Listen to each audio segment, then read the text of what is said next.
I was 13 years old. 13, I told my grandma, I like what they do with the culture, and I want to try it. So I had her call one of the closest teachers as far as proximity goes from our house, and I had her find the phone number, like, call somebody so I can go learn.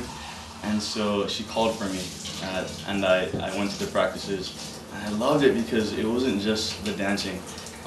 Sonny really emphasized, my teacher Sonny Ching, he really emphasizes a lot on the culture, the language, on the importance, all the stories behind it. So it's not just the dancing, the technical aspect of it, but it's everything. And I like how we can encompass the entire culture by just using one kind of art form, I guess you could say. And I enjoyed learning the language. I learned a lot of the language through the teacher. I learned a lot of the, because he loves it when we're able to not just dance, but to know what we're dancing about, and to be able to express that through our facial expressions, as well as, of course, the emotions. So it's quite special to also just know what you're dancing about and what the story is about, and to be able to express it that way. So I started dancing when I was 13 years old, and I loved it, and honestly, mostly because there's a lot of really pretty girls in the group, and I was really excited about that, and I was like, yes, I'll find my life in here or something. But we get to travel a lot.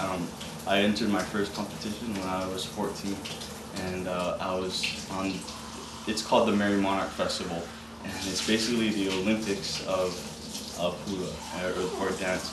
And I was asked to go by Sonny, and you have to be invited to go to this, but you get invited to try out. You don't necessarily make the line, but you get invited to try to make the line, and then he'll make cuts from there.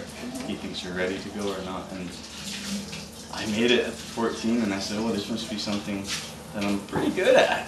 But so I just continued doing it from there, and it's been such a great journey. I've gotten to perform, like I said, all over the world, and it's great to see people's faces just light up, and even if they're not part of your culture, it's really cool to be able to share that part with them. So it's really special. But yeah,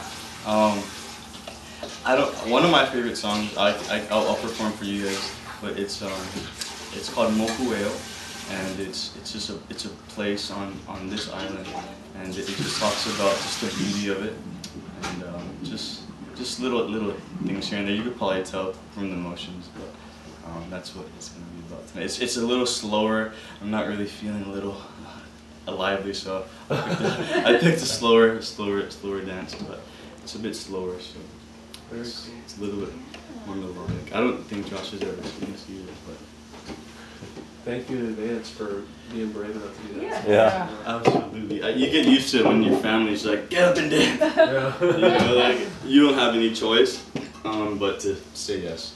I guess. Yeah, go for it. I'm gonna stop.